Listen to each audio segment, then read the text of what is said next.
की बात है। एक छोटे से गांव में चंदन नाम का एक किसान रहता था। चंदन अपने माता पिता का इकलौते बेटा था और परिवार की पूरी जिम्मेदारी उसके कंधों पर थी। उसका गांव चारों ओर हरियाली से घिरा हुआ था।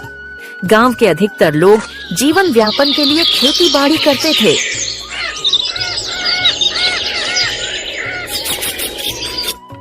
चंदन बेटा, ओ चंदन बेटा, इस बार क्या सोचा है? खेतों में कौन सी फसल उगानी है? भला हो मेरे पूर्वजों का, जिनकी वजह से हमारे पास जमीन का वो टुकड़ा है, वरना महंगाई के इस जमाने में जीना मुश्किल हो जाता। हाँ पिताजी, सही कहा आपने।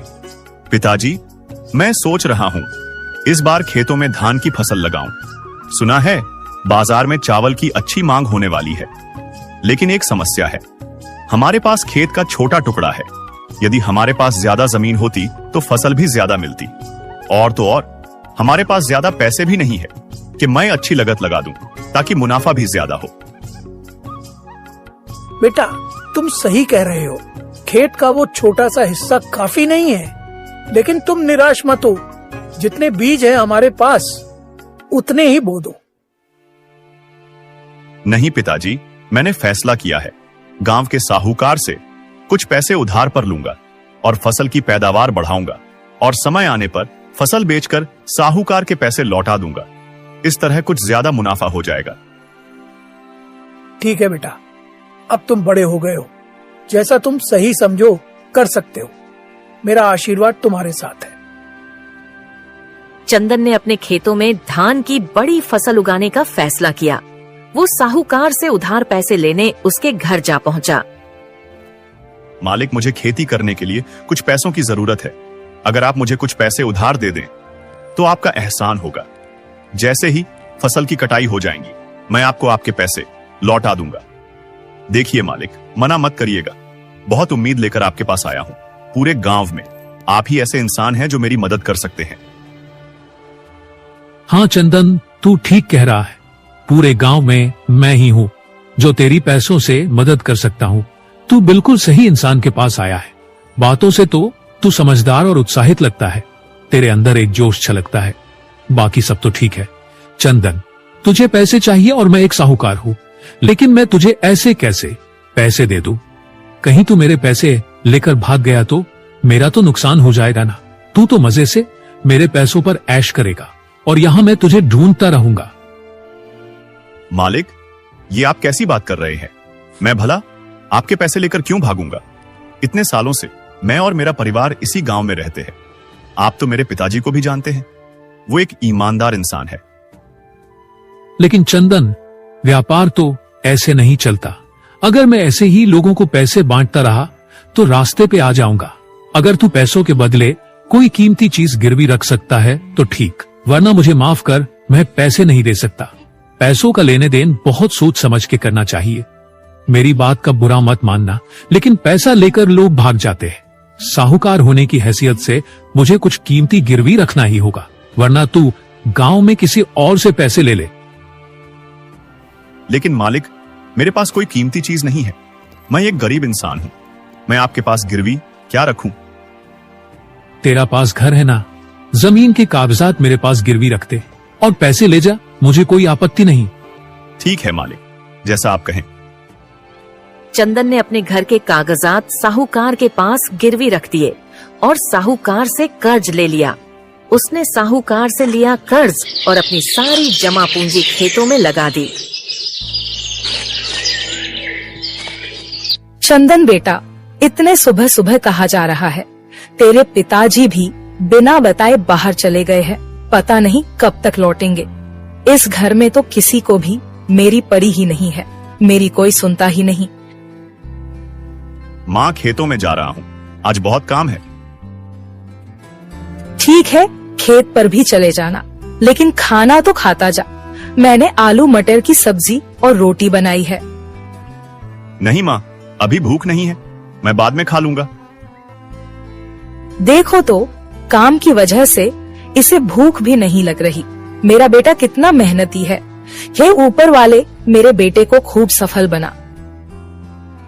चंदन दिन रात अपने खेतों में मेहनत करने लगा।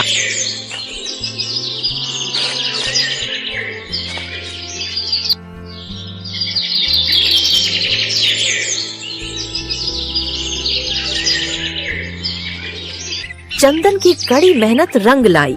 इस बार उसकी फसल उम्मीद से ज्यादा अच्छी हुई। चंदन को लगा कि अब उसका समय बदलने वाला है, लेकिन चंदन का पड़ोसी हरी, जो उससे जलता था, उसकी फसल को देखकर ईर्ष्या से भर गया। चंदन तो आजकल बहुत उड़ने लगा है। उसने खेत के उस मामूली से टुकड़े में इतनी अच्छी फसल उगा ली, और यहाँ मेरे पास इतनी बड़ी जमीन है, फिर भी मेरी फसल इतनी मुरझाई हुई सी है। अब वो रमेश उन फसलों को मंडी में बेचकर खूब पैसा कमाएगा, और अगर इसी तरह चलता रहा तो वो एक दिन मेरे बराबर खड़ा हो जाएगा, मुझसे मुकाबला करेगा। नहीं, मैं ऐसा नहीं होने दे सकता। मुझसे जल्दी कुछ करना होगा।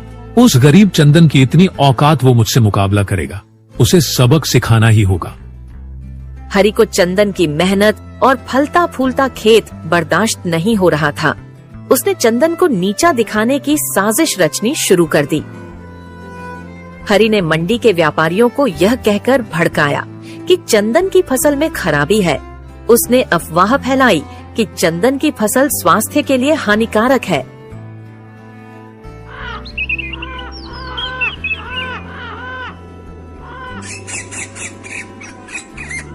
जब चंदन अपनी फसल लेकर मंडी पहुंचा तो उसे यह देखकर गहरा धक्का लगा कि कोई भी उसकी फसल खरीदने को तैयार नहीं है।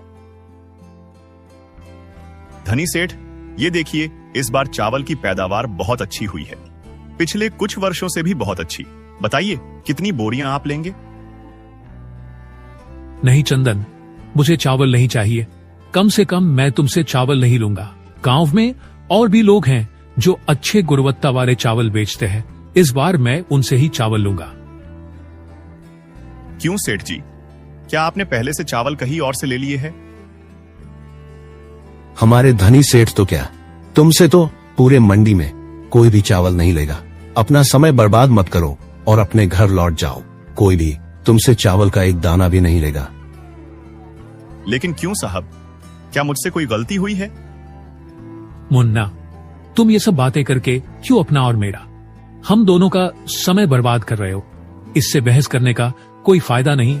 हमें और भी बहुत से जरूरी काम है। चलो यहाँ से। व्यापारियों ने चंदन से फसल लेने से मना कर दिया। उसे समझ नहीं आया कि आखिर ऐसा क्यों हो रहा है। उसे उसकी मेहनत और सपने बिखरते नजर आ रहे थे।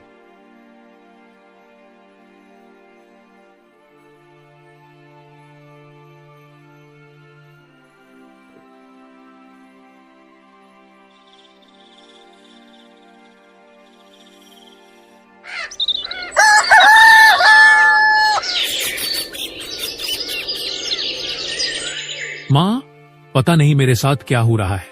रोज चावल की बोरियां लेकर मंडी जाता हूँ, पर कोई भी मुझसे चावल नहीं लेता। जितने भी व्यापारी हैं, सब मेरे सिवा सभी किसानों से चावल और दूसरे अनाज ले लेते हैं, और मैं वहाँ खड़ा बस लोगों को देखता रहता हूँ। ऐसा नहीं है कि मेरे चावल अच्छे नहीं हैं, बल्कि इस बार तो फसल और भी अच्छी हुई है। फिर भी ऐसा क्यों हो रहा है, कुछ समझ नहीं आ रहा। ऐसा लग रहा है जैसे मेरे सपने टूट के बिखरने वाले हैं। अब तो ऐसा लगने लगा है शायद मेरी ही कोई क्यों हो रहा है, कुछ समझ नहीं आ रहा। ऐसा लग रहा है जैसे मेरे सपने टूट के बिखरने वाले हैं। अब तो ऐसा लगने लगा है शायद मेरी ही कोई गलती है। चंदन बेटा, तुम एक किसान के बेटे हो। इतनी जल्दी हार मानना ठीक नहीं है मेरे बच्चे। कोई बात नहीं अगर तुम कोशिश में नाकाम रहे, लेकिन ऐसे हार मानना सही नहीं है। मैंने और तुम्हारे पिताजी ने देखा है कि तुमने खेतों में कितनी मेहनत की है। तुम्हें अपनी की गई मेहनत पर भरोसा होना चाहिए। एक बात हमेशा याद रख, अच्छे दिल और पूरी ईमानदारी के किया गया परिश्रम कभी व्यर्थ नहीं जाता, और सब्र का फल बहुत मीठा होता है। तुम्हारी ईमानदारी और सच्चाई तुम्हें जीवन में गिरने नहीं देंगी। बस तुम्हें मेहनत करते रहना है।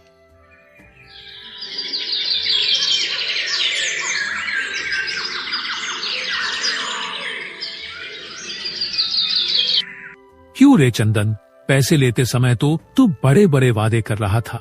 अब क्या हुआ, तू मेरे पैसे कब लौटा रहा है? तेरे किए गए वादे के अनुसार तूने अभी तक 1 रुपया भी नहीं लौटाया है। बोलता क्यों नहीं अब? मालिक, मेरी फसल कोई भी मंडी में नहीं ले रहा है। मैं कुछ दिनों से रोज मंडी जाता हूं, लेकिन शाम को खाली हाथ घर लौटता हूं। देख चंदन, मैं यहाँ तेरी मनगढ़ंत कहानी सुनने के लिए नहीं आया हूँ। पैसे लेते वक्त मैंने तुझसे साफ साफ कहा था, मुझे मेरे पैसे वक्त पे वापस चाहिए। अब मैं कुछ नहीं सुनना चाहता।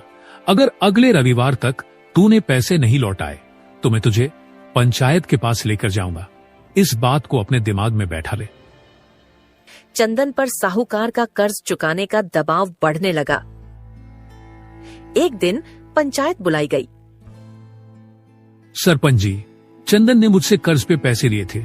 इसने वादा किया था कि ये मेरे पैसे समय पर लौटा देगा, लेकिन अब जब पैसे लौटाने का समय आया तो ये अपनी बात से मुकर रहा है। इसने अब तक 1 रुपया मुझे नहीं दिया है। पैसे मांगने जाऊं तो कहता है अभी पैसा नहीं है। क्यों चंदन, तुम साहूकार के पैसे वापस क्यों नहीं कर देते? उसने जरूरत के वक्त तुम्हें पैसे देकर तुम्हारी मदद की है। अब तुम उसे उसके पैसे लौटाने में इस तरह परेशान कर रहे हो। मैं तो तुम्हें गांव का एक अच्छा इंसान समझता था, लेकिन तुम ऐसा करोगे मुझे पता नहीं था। सरपंच जी, आप मेरी बात तो सुनिए। ऐसा नहीं है कि मैं साहूकार जी के पैसे लौटाना नहीं चाहता।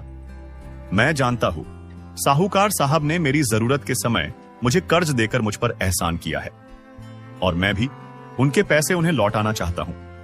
मेरे खेतों की फसल भी बहुत अच्छी हुई है, लेकिन इस बार मंडी में मुझसे कोई चावल नहीं खरीद रहा।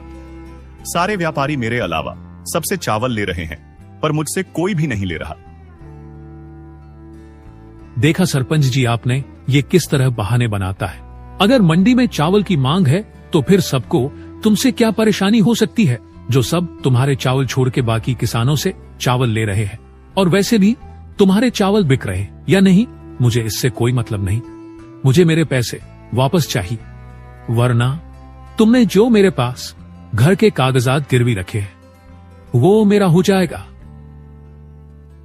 पंचायत ने तुम दोनों की बातों को गौर से सुना है, और चंदन, पंचायत से तुम्हें 1 सप्ताह का समय दिया जाता है। तुम साहूकार के पैसे वापस करो, वरना शर्त के अनुसार तुम्हारी जमीन पर उसका हक होगा। फिर तुम्हारा घर उसका हो जाएगा। साहूकार, तुम चिंता मत करो, तुम्हें इंसाफ जरूर मिलेगा। लेकिन साहब, अगर घर उनका हो जाएगा तो मैं कहां जाऊंगा? मेरे माता पिता को इस उम्र में इतना बड़ा सदमा नहीं दे सकता मैं।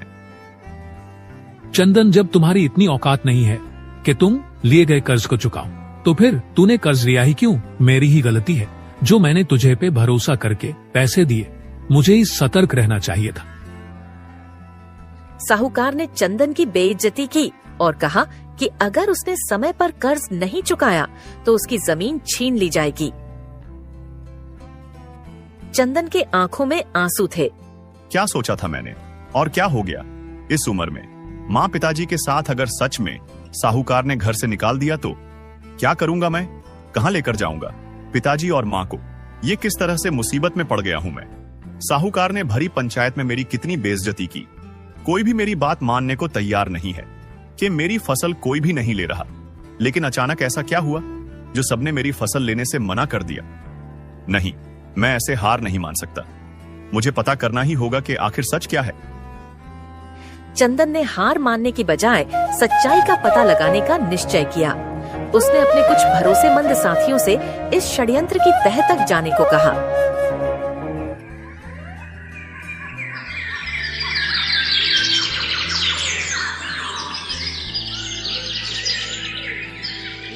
जल्दी ही उसे पता चला कि यह सब हरि की साजिश थी। चंदन ने गांव के बुजुर्गों और पंचायत से इस मामले की शिकायत की। पंचायत ने तुरंत हरि को पूछताछ की। हरि, तुम पर इल्जाम है। तुमने ठेकेदारों और व्यापारियों को चंदन के खिलाफ भड़काया है कि वो चंदन से चावल ना ले। उसके चावल में मिलावट है और वो अच्छे भी नहीं है। तुम इस बारे में क्या कहना चाहते हो? सरपंच जी, ये सरासर झूठ है। मैं इस गांव का एक आम आदमी हूँ। मैं किसी को क्यों भड़काऊंगा? असल में तो ये चंदन मुझसे जलता है। मेरे पास इससे ज्यादा जमीनें हैं, बस इसीलिए ये मुझसे जलता है और मुझ पर इल्जाम लगा रहा है। और वैसे भी चंदन के ही चावल में कोई दोष होगा।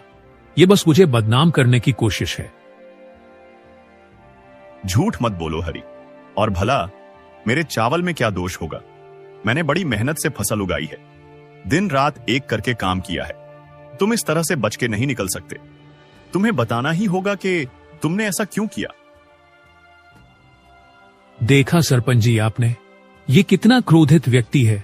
आप इस पर भरोसा करके मुझ पे शक कर रहे हैं। इसके चावल नहीं बिक रहे, इसमें मेरा क्या कसूर? अगर मेरे खिलाफ कोई सबूत है तो बताइए, वरना मैं यहाँ से जा रहा हूँ।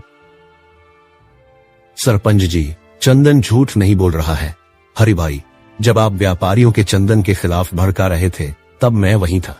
हाँ सरपंच जी, ये सच है। हरि ने ही ठेकेदारों को चंदन के चावल ना लेने के लिए भड़काया है। उन्होंने व्यापारियों से कहा था कि चंदन भाई के चावल स्वास्थ्य से लिए अच्छे नहीं हैं।